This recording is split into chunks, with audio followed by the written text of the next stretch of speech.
abordando sobre esse texto, que nós temos dificuldade em tratar com as ausências. Primeiro, nós não sabemos lidar com as ausências. Ou no mínimo, ou no máximo, no mínimo, nós não sabemos lidar com as ausências. No máximo, nós temos muita dificuldade em lidar com as ausências. Nós temos dificuldade em lidar com a ausência do dinheiro. A ausência do dinheiro nos leva a ficarmos desesperados, tensos, abatidos, perdemos o sono. Principalmente quando a falta do dinheiro, quando a ausência do dinheiro traz dívidas.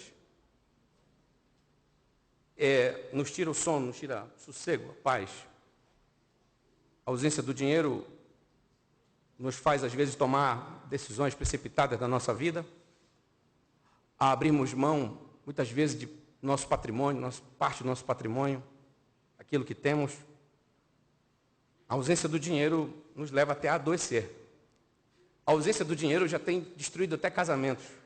Famílias têm se esfacelado por causa da ausência do dinheiro. Nós temos dificuldade em lidar com as ausências, ou não sabemos lidar com elas. Nós temos dificuldade de lidar com a ausência da saúde, ou também não sabemos lidar com a ausência da saúde.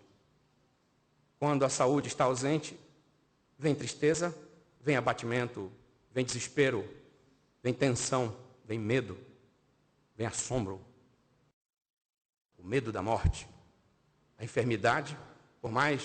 Às vezes, por mais que seja uma rápida dor de cabeça, nos leva, dependendo da pessoa, da estrutura da pessoa, pode levá-la a pensar que está sendo acometida de um AVC. E existem pessoas que vão aos extremos. A ausência da saúde, então, nos entristece, nos abate, nos causa tensão, desespero, o medo, principalmente o medo da morte. E aí nós temos dificuldade em lidar com a ausência da saúde. Nós temos dificuldade. Temos dificuldade em lidar com a ausência dela. E muitos não sabem lidar com a ausência da saúde. Eu estou falando de duas situações. Tá? Uma que nós não sabemos lidar, é uma possibilidade. E a segunda possibilidade é que nós temos muita dificuldade. Das duas, uma vai acontecer com a gente. Com crentes, com gente servo de Deus, fiel a Deus, todos nós nos deparamos com as ausências, e quando nos deparamos com as ausências, no mínimo, nós temos muita dificuldade em lidar com elas. Nós temos dificuldade em lidar com a ausência de um ente querido que partiu, que se foi. Temos dificuldade. Ou então, não sabemos lidar com a ausência desse ente querido. Existem pessoas que vivem um luto eterno, não conseguem se desprender do luto, da perda, não sabem lidar com a ausência. Outras têm muita dificuldade em lidar com a ausência de alguém que se foi, de um ente querido, um amigo, um parente, alguém muito próximo, pai, filho, mãe. Nós somos frágeis para as ausências. Nós temos muita dificuldade em lidar com a ausência de uma pessoa que para nós, em algum momento, se tornou a pessoa dos nossos sonhos. E que, em determinado momento da nossa vida, da nossa caminhada com essa pessoa se desligou de nós. Não vou entrar em motivos, não é o caso, mas aí nós temos dificuldade em lidar com essa ausência. A ausência daquela pessoa que dormia com a gente, que convivia com a gente, que participava da intimidade da gente, que muitas vezes nos fez muito felizes. Nós temos dificuldade em lidar com essas ausências. Ou então, não sabemos mesmo lidar com a ausência de uma pessoa amada, que se foi, que está viva, mas que se foi de nós, não está mais com a gente, que nos deixou por algum motivo. Nós temos dificuldade em lidar com a ausência subjetiva. Eu quero falar da ausência subjetiva. Por quê? Você pode ter a pessoa amada ao seu lado e não tê-la subjetivamente. afetivamente. Você pode ter uma pessoa ao seu lado convivendo com você e essa pessoa ser completamente indiferente a você. Ou seja, você a tem fisicamente, mas não a tem subjetivamente. Você a tem objetivamente e não a tem subjetivamente. Você a tem fisicamente. Você a toca, você a vê. Mas você não consegue interagir com essa pessoa. Ou porque ela te despreza, ou porque ela está decepcionada, frustrada com você, ou por algum motivo, essa pessoa de repente se torna indiferente a você e ela está ausente. Nós não sabemos lidar também com as ausências subjetivas. Sabe? E essas ocorrem. Ocorrem muito. Nós, em algum momento, já devemos ter passado por situações, por ocorrências dessa natureza. A ausência subjetiva, ou seja, você vê, você enxerga, você toca, passa por você e até dorme com você, mas está ausente afetivamente, ausente na atenção, não presta atenção em você, vira as costas para você, dá de ombros para você, faz que não te ouve. Essa é a ausência subjetiva. Ou nós não sabemos lidar com ela, ou nós temos muita dificuldade em lidar com ela.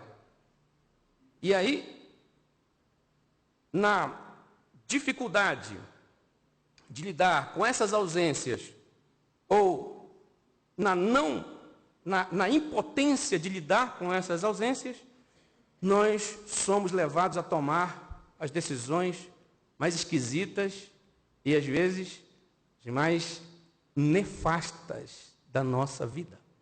E quando eu digo nefastas, me refiro a atitudes que tomamos que nos levam à ruína, ao desastre relacional, ao desastre pessoal, a entrarmos em rota de colisão com danos que às vezes se tornam até irreversíveis na nossa vida, com danos que marcam profundamente a nossa história de vida e fazem de nós delinquentes de nós mesmos.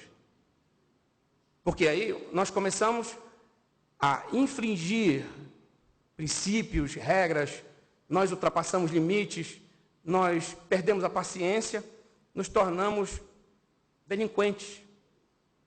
E aí cometemos os atos mais danosos à nossa felicidade, à nossa alegria e atenção. Cometemos atos danosos à nossa fé.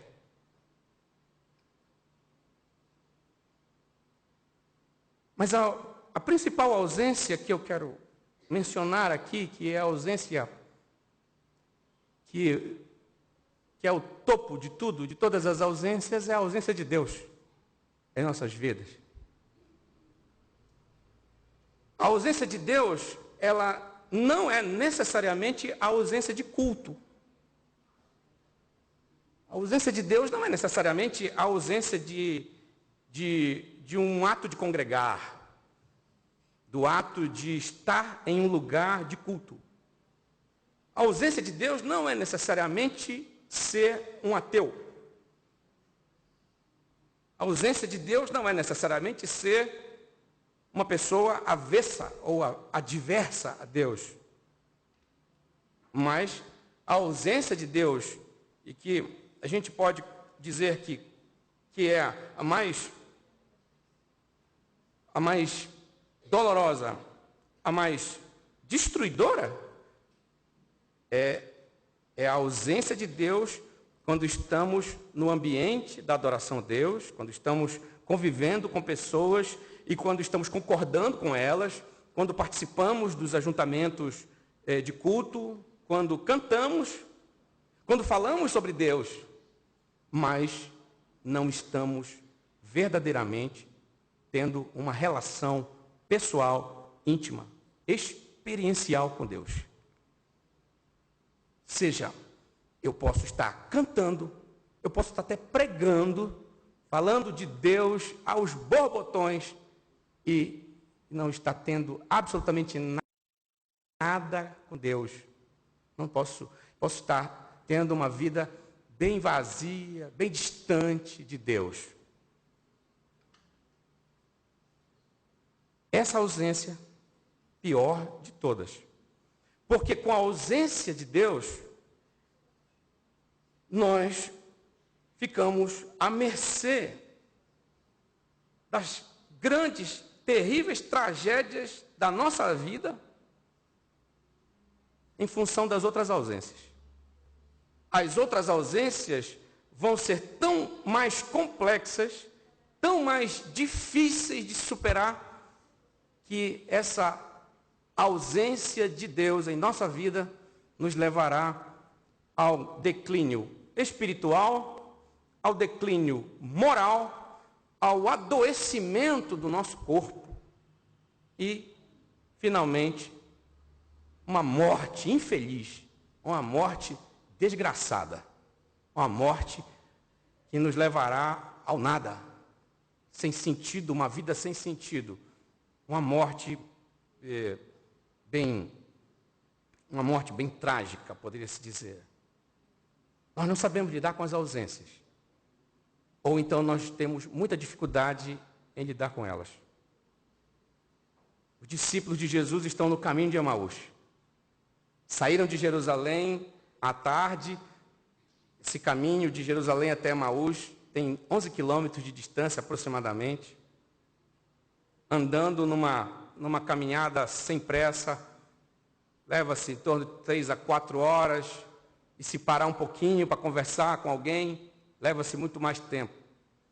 Os discípulos estão voltando de Jerusalém no domingo à tarde.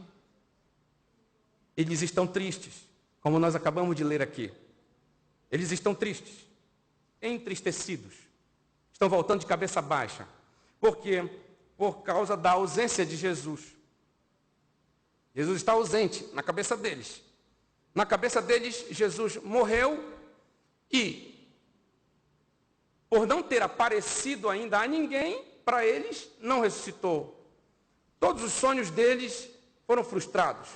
Todas as expectativas messiânicas, aquela expectativa de que Jesus viria fazer uma grande revolução no mundo, a começar por ali, de que Jesus iria mudar os rumos da história, tomando o poder de Roma, se assenhoreando do poder mundial, transformando Israel numa potência, uma superpotência em todos os sentidos, havia ido por água abaixo, virou poeira. Porque Jesus morreu. E mesmo que eles, durante pelo menos 3 anos, tivessem ouvido Jesus falar por várias vezes que ele iria morrer na cruz, que ele iria se entregar para as autoridades romanas e para as autoridades judaicas, ele ia deixar a sua vida lá na cruz e depois iria tomá-la de volta 3 dias depois. Jesus tendo falado insistentemente isso, eles estão voltando para Emaús no 3º dia, tristes, abatidos, sem esperança, sem sentido na vida. Mas interessante, irmãos, é que eles estão voltando falando a respeito de quem? De Jesus. Estão voltando de Jerusalém e a conversa deles toda gira em torno de quem? De Jesus. Os últimos acontecimentos. Só que o foco da conversa está no sofrimento, na morte, na tragédia, na perda, no prejuízo todo, prejuízo nacional, prejuízo espiritual, prejuízo emocional. Eles voltam conversando sobre Jesus, mas a conversa deles não tem o sentido bíblico, espiritual a respeito de Jesus. Os discípulos que voltam de Jerusalém, no caminho de Emaús, que estão indo para Emaús, não estão sabendo lidar com a ausência de Jesus naquele momento. Eles estão sem esperança, a vida perdeu sentido, eles estão contabilizando os prejuízos, estão contabilizando o vexame, estão contabilizando o constrangimento e estão se sentindo arruinados. Estão se sentindo agora desamparados. Porque na cabeça deles Jesus está morto. Jesus morreu. Eles dizem aqui para o próprio Jesus, quando aparece para eles, ele diz o seguinte: olha, estão dizendo por aí, nós ouvimos falar, as mulheres foram lá, tiveram uma visão. Elas dizem ter tido uma visão de anjos, e nessa visão de anjos, os anjos disseram que ele não está mais, só que ele não apareceu. Então, se não tem corpo, não tem crime, não é verdade?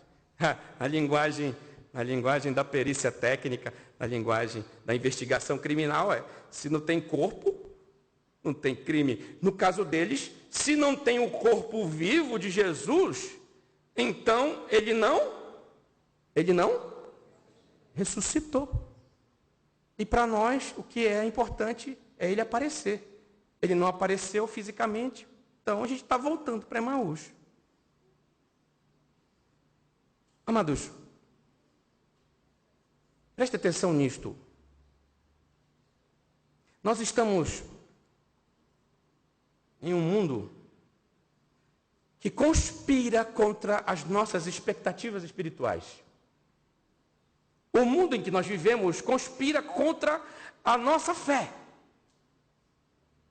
O mundo em que vivemos conspira contra a nossa fé, contra a nossa vida com Deus.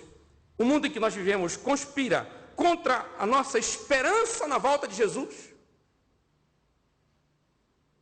O mundo em que vivemos conspira contra tudo aquilo que se refere ao sagrado, ao sobrenatural, ao espiritual e a tudo que diz respeito a esses elementos que são fundamentais para a nossa vida.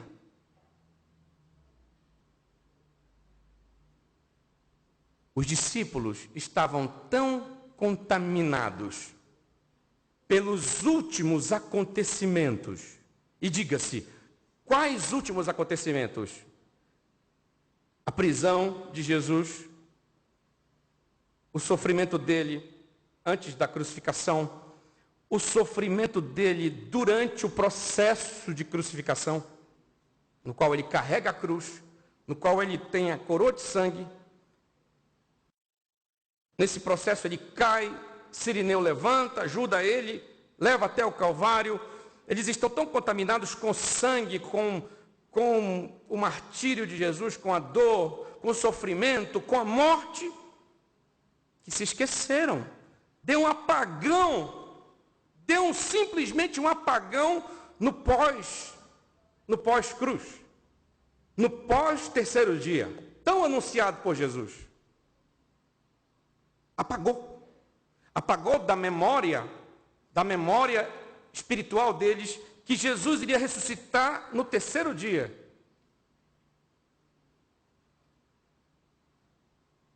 Nós, como disse anteriormente, nós vivemos em um mundo que conspira contra a nossa vida com Deus, a nossa fé em Deus.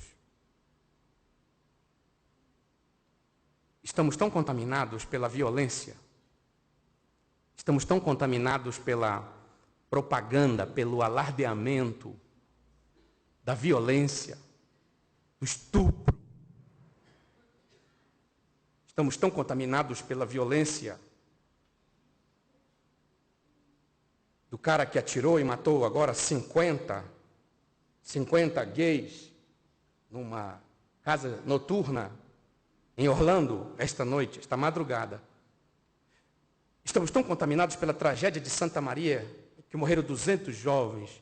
Estamos tão contaminados pelas tragédias que ocorrem pelo mundo inteiro, os assassinatos, e principalmente aqueles que são páginas dos jornais, que são exibidos demoradamente nos programas policialescos, naqueles programas de sanguinolência, os programas de violência.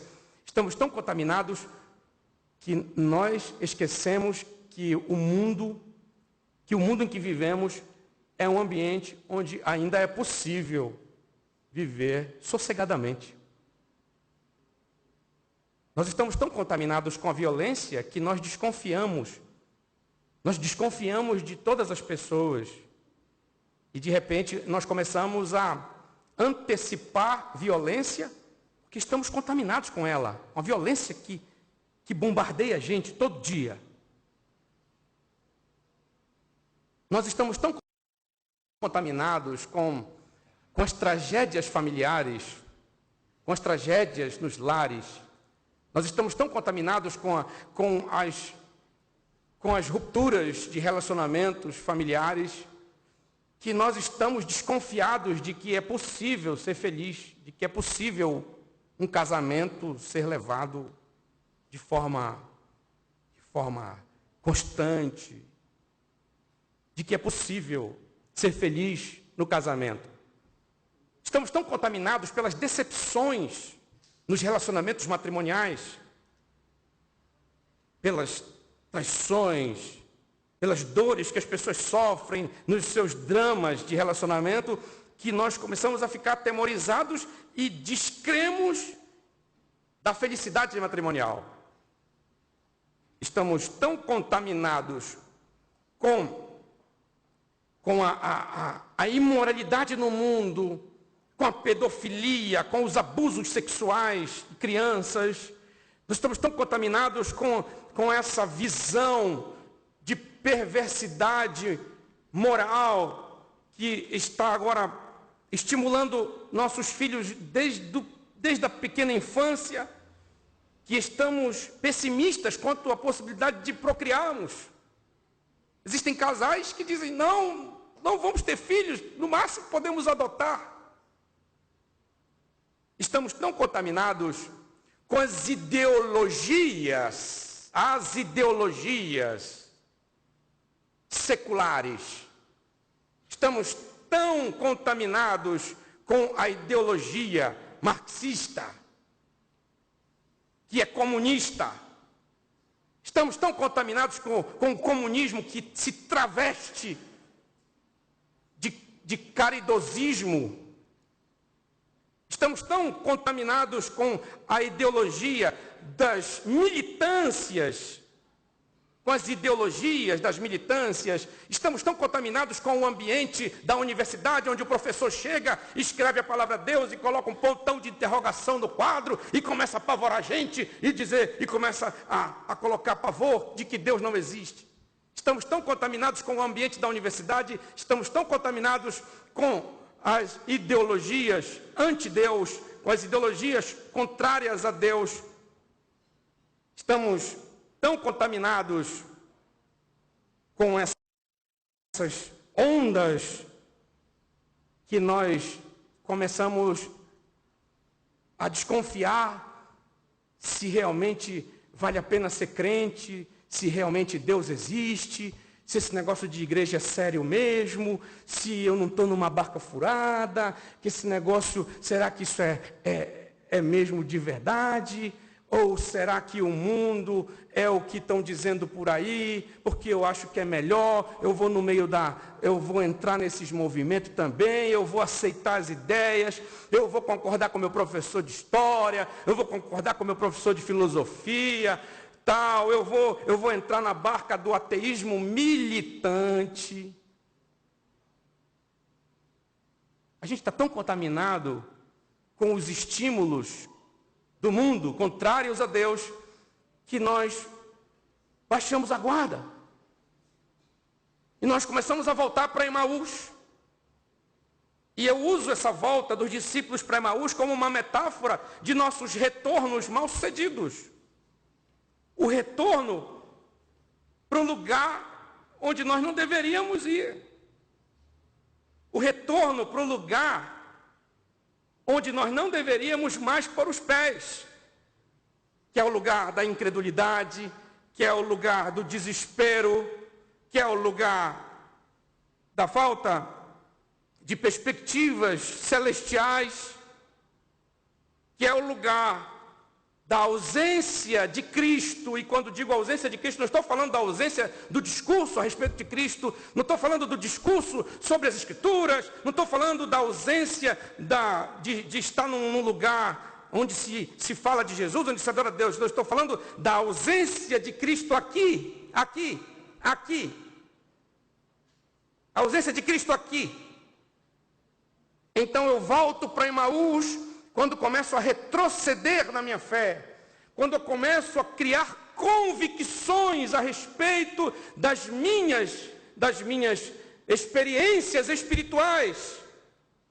Estamos tão contaminados com a doença, com a morte, que esquecemos que há cura, que em Deus existe cura.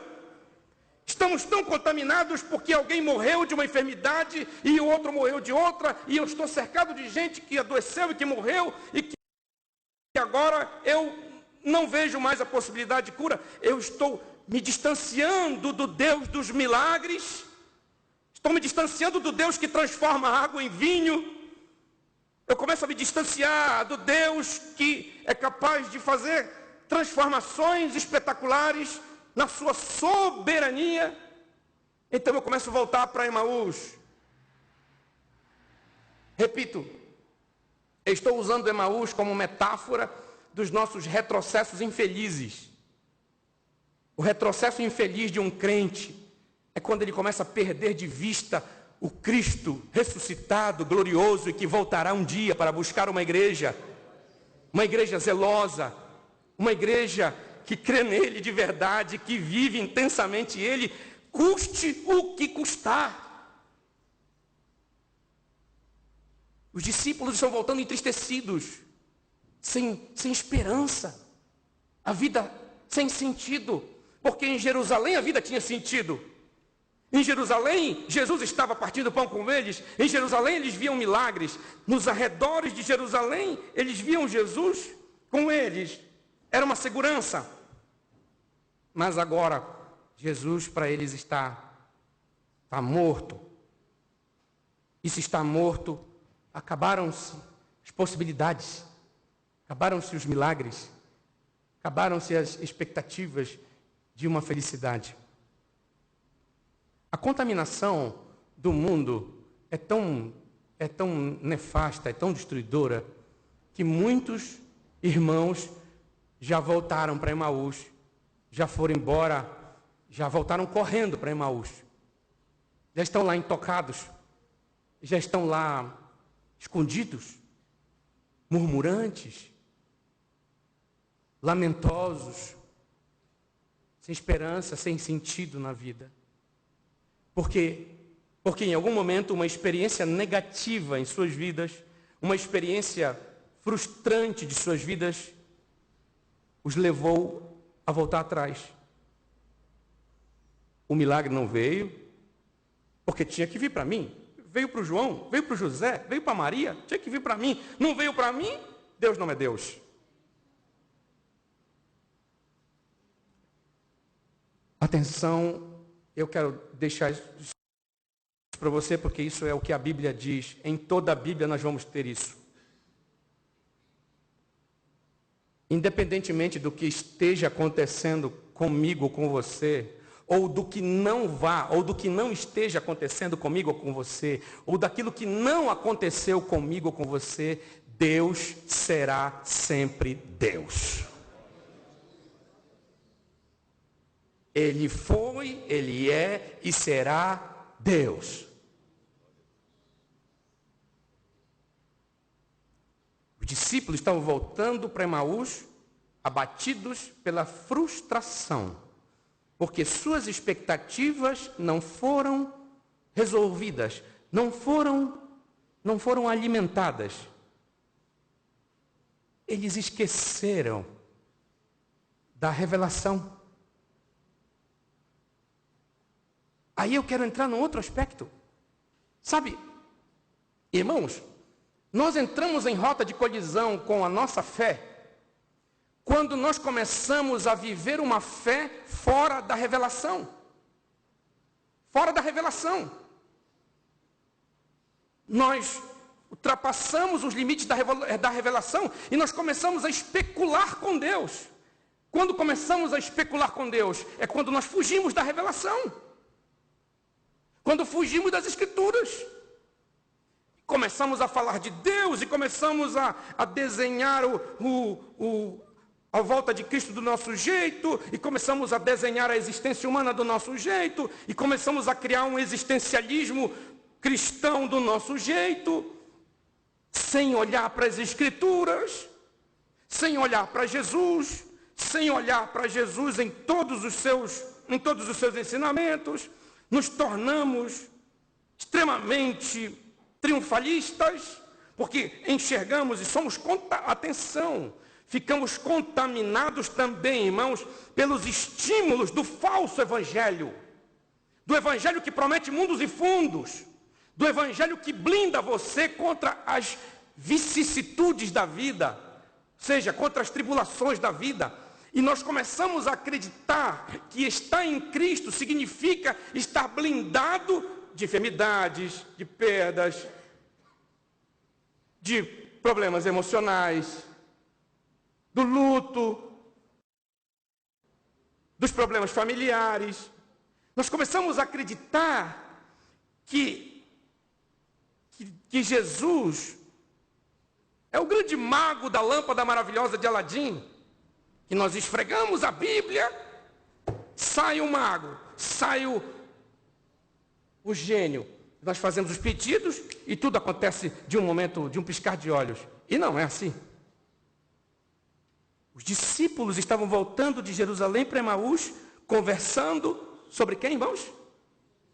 Falando sobre os últimos acontecimentos sobre Jesus. No entanto, estavam completamente distanciados da revelação. Quando eu falo de revelação, estou falando das Escrituras. Aquilo que foi dado pelo Espírito Santo para nós. Fugindo da revelação de Deus. Totalmente ausentes, viajando longe, estavam na morte, estavam no sofrimento e na morte, esqueceram da revelação. Seccionaram a revelação. Sabe? A revelação deixou a ressurreição de Jesus, o seu aparecimento ao terceiro dia, a sua volta para o Pai, para preparar lugar para nós, isso apagou da mente deles. Apagou.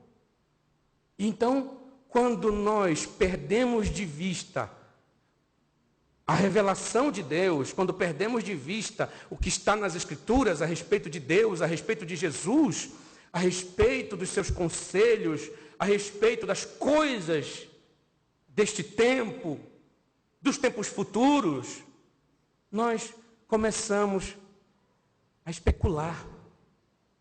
E quando começamos a especular sobre Deus, sobre Jesus, sobre o amor de Deus, sobre a misericórdia de Deus, sobre a justiça de Deus, sobre a graça de Deus, quando começamos a especular sobre a soberania de Deus, quando começamos a especular sobre a divindade de Cristo, quando começamos a especular sobre a messianidade de Cristo, quando começamos a especular sobre a humanidade de Jesus, então, irmãos, a vida espiritual perde completamente o sentido para nós. Você e eu podemos estar arrotando Bíblia,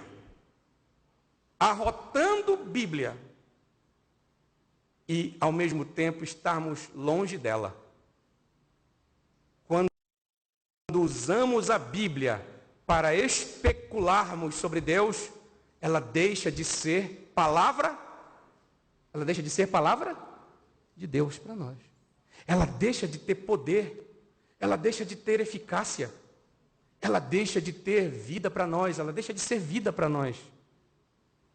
E aí Jesus tem que aparecer no caminho de Emaús para os discípulos, tem que aparecer para pessoas que não estão sabendo lidar com a ausência, não estão sabendo lidar de graça, porque Jesus está presente ali, andando com eles, eles estão tão contaminados com o desaparecimento de Jesus, com a ausência de Cristo, que eles não conseguem reconhecê-lo no meio do caminho. Jesus aparece junto com eles, eles estão tão contaminados com a morte, com a não ressurreição de Jesus, que eles não conseguem reconhecer que Jesus está andando com eles. Amados, grave, não é para você gravar, é grave de gravidade. Grave é esta realidade. Deus está tão presente e nós, por causa das nossas frustrações de vida, e olha, diga-se de passagem, por causa de decisões precipitadas que tomamos, por causa de remendos que fazemos com a vida, por causa das gambiarras que nós fazemos com a vida, por causa dos jeitinhos que damos com a vida, aí nós complicamos a vida e de repente perdemos Deus de vista. Nos distanciamos de Deus. Agora tem um negócio muito bom para dizer aqui. Apesar de mim, apesar de você, de todas essas nossas dificuldades nesse caminho de Emaús aí, apesar de toda a nossa tristeza, abatimento, apesar de nossas incredulidades, apesar dos nossos vacilos, apesar das nossas incoerências, Ele nunca nos abandonou. Ele nunca nos abandonou. Aleluia. Ele nunca nos abandonou, irmãos. Ele nunca abandonou os seus. Não te deixarei, nem te desampararei. Aí Jesus provoca. Provocações de Jesus são sempre constantes. Jesus nos vê falando de Deus, falando dele, falando de coisas relacionadas a ele, mas ao mesmo tempo estamos tão distantes, porque no meio dessas coisas que falamos sobre Jesus e sobre Deus, está o tempero da nossa incredulidade, está o tempero da murmuração, está o tempero da nossa tristeza, das nossas decepções, está o tempero daquele veneninho humano, aquele sentimento ruim, aquele destempero emocional. Aí ele vem, aí ele aparece, e a gente não se dá conta que ele aparece. Ele sempre esteve presente. Sempre esteve presente, irmãos.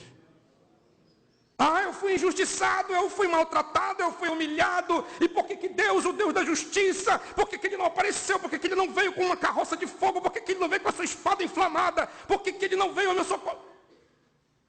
Aí ele fala como se falasse para Paulo, ele faz uma pergunta, ao invés de dizer, assim, escuta, você nunca entendeu que a minha graça te basta?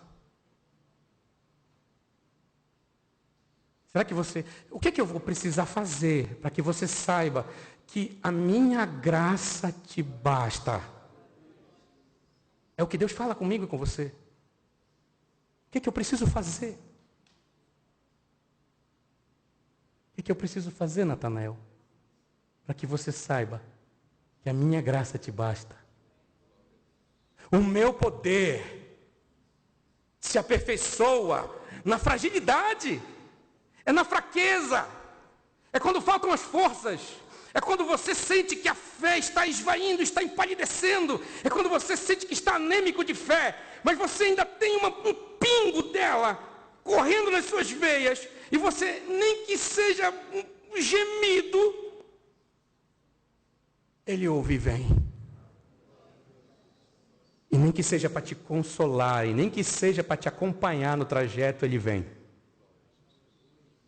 Ele pode não resolver de imediato todas aquelas tuas pendências. Ele pode não ter na hora a resposta das tuas perguntas, até porque Ele sabe muito bem quando vai responder e até se não vai responder nunca para você. Mas Ele está junto com você todos os dias, até a consumação dos séculos. Ele disse isso. E a gente sente o consolo dele. E a gente sente o conforto dele. É só prestar bem atenção, porque quem caminha conosco não é um qualquer, é Jesus de Nazaré, o Filho de Deus. E Ele caminha, e Ele vai com a gente. Ele não nos abandona, irmãos. Você pode desistir dele. Você pode desistir dele. Ele não vai brigar com você se você desistir dele. Não pense que Deus vai ficar com raiva de você porque você desistiu dele. Não. Você desistiu dele? Está voltando para Emaús? Está querendo parar de congregar? Não ora mais? Por quê? Não ora mais porque Deus não ouviu uma oração sua? E os outros milagres que Ele fez na tua vida? Ah, porque Ele não abriu aquela porta que eu tanto esperava, e as outras portas que Ele abriu. Você não se lembra? Ficamos tão contaminados com os milagres que não acontecem hoje. Ficamos tão contaminados com as portas que não se abrirão hoje, que esquecemos de que o Senhor escancarou portas para nós há um tempo atrás, de que o Senhor fez milagre na nossa vida há um tempo atrás, de que Ele mudou a nossa vida há um tempo atrás, Ele nos transformou pelo seu poder, Ele nos tornou filhos do seu amor, nos trouxe das trevas para a luz e nos fez participantes do seu reino eterno. Lembra-te. Aí Ele vem falar comigo no meio do caminho e diz: lembra-te, você se lembra quando você estava moribundo? Você se lembra quando você estava um caco de gente? Você se lembra quando você estava lá no mar de lama? Você se lembra quando você estava quase morrendo? Você se lembra quando você estava sendo maltratado? Você se lembra quando você era uma criatura indesejável? Quando você era um lixo, uma escória? Pois é, você pode não se lembrar, mas eu vou reavivar a tua memória. Fui eu que te estendi a mão, fui eu que te curei, fui eu que te transformei, fui eu que te trouxe para cá. Se você está aqui, é porque eu trouxe você para este lugar.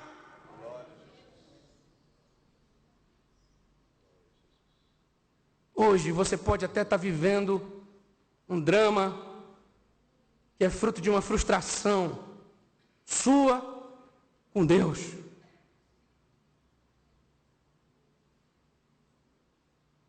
Mas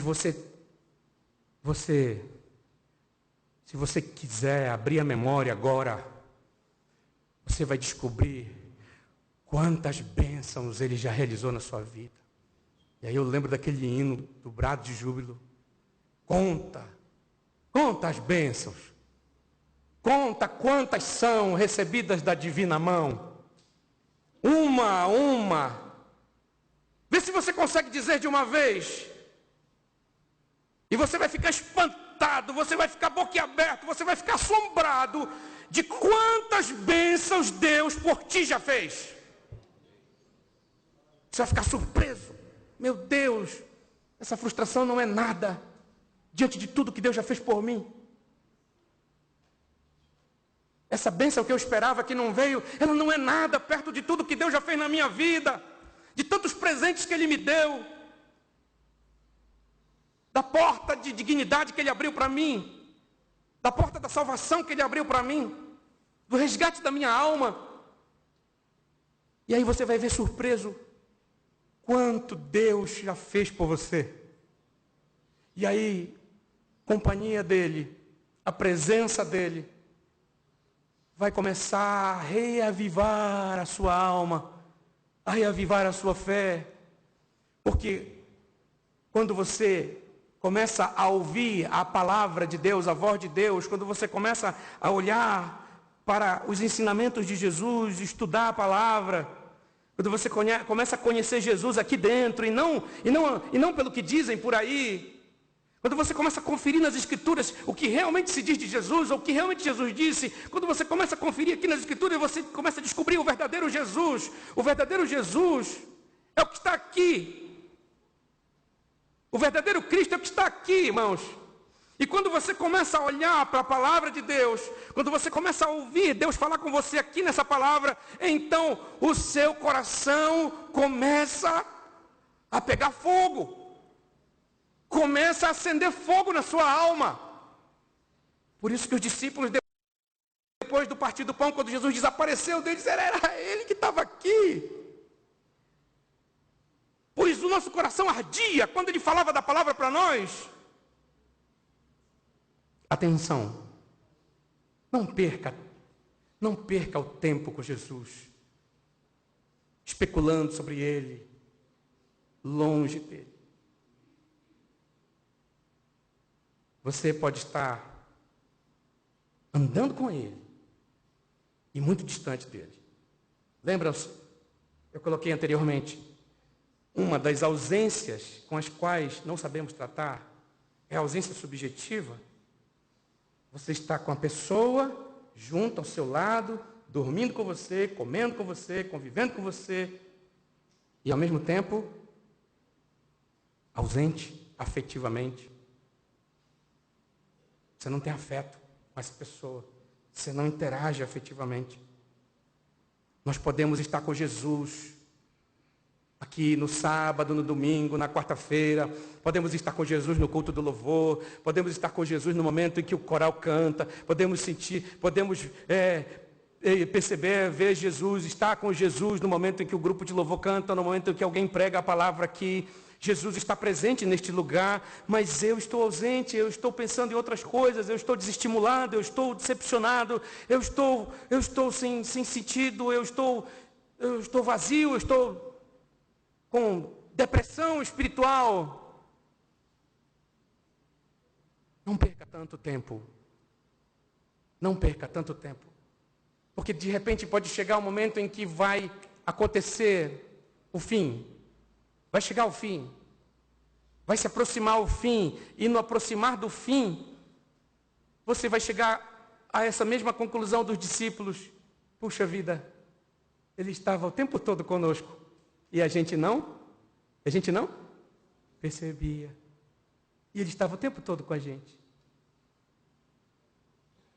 Aproveite Jesus. Aproveite Jesus na sua caminhada. Mesmo que você esteja voltando para Emaús. Porque aproveitando Jesus nesse trajeto infeliz, esse trajeto derrotista,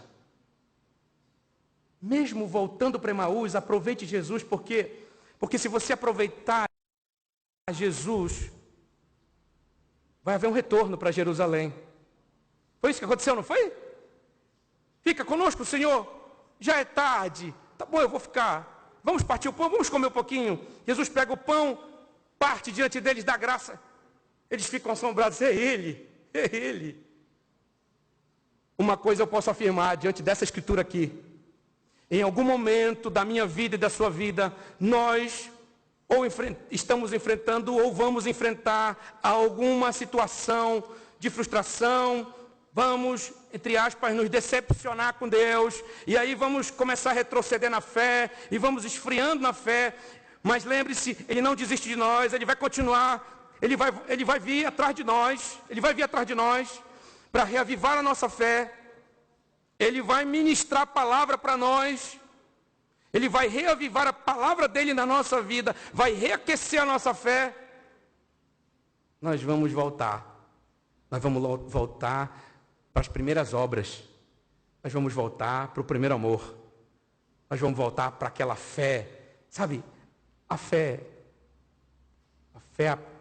vou usar o termo no sentido mesmo, a fé apaixonada. A fé que ama Jesus, mas que agora tem o tempero da paixão por Jesus. Que ama Jesus apaixonadamente. Não ama apenas pelo dever, pela obrigação, pela necessidade de ser responsável, mas ama pelo prazer de estar com Ele, de ser dEle, de viver para a glória dEle. Aproveite Jesus. Em algum momento de nossa vida, vai acontecer que Jesus vai aparecer para nós, irmãos. Vai aparecer diante de nós. Ele vai partir o pão diante de nós. Partir o pão. Eu vou usar o pão. Ele vai fazer isso aqui, ó.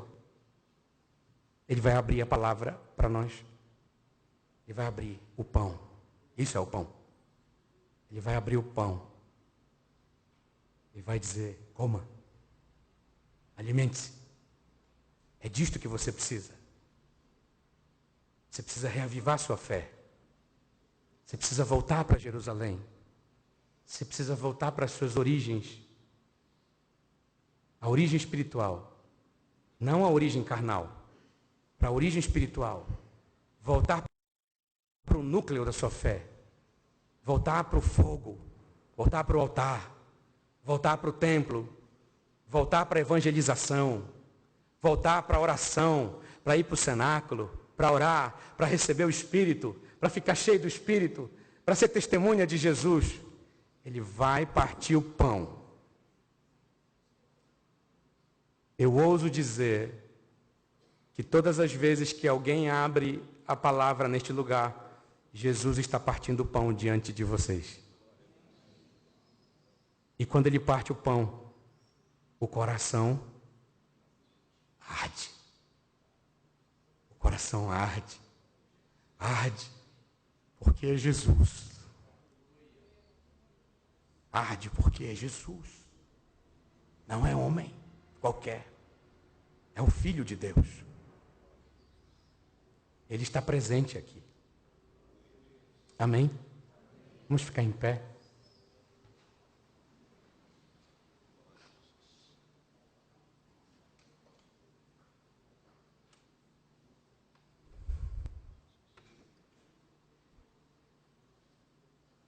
Quais são suas ausências? Com que ausência ou com quais ausências você está se deparando hoje? Quais são as suas ausências hoje? Ou qual é a sua ausência hoje? No mínimo você lida com uma. No mínimo você está sendo aguilhoado por uma ausência. Como eu disse anteriormente. Ou nós não sabemos lidar com elas. Ou nós temos muita dificuldade de lidar com elas. Os discípulos de Jesus, não apenas no caminho de Emaús, mas em outros momentos, lá na beira do mar da Galileia, quando Jesus apareceu para eles, lá na madrugada, eles estavam todos desistindo. Pedro falou, eu vou pescar, acabou para mim. Os outros disseram, nós também vamos contigo. E aí Jesus aparece. Jesus aparece, chama Pedro. Pedro, vem cá. Você me ama? 3 vezes, né? Você me ama? Eu creio que hoje à noite, Jesus aparece para mim e para você. Para fazer você retornar para Jerusalém. Voltar para a fé. Voltar para o fervor.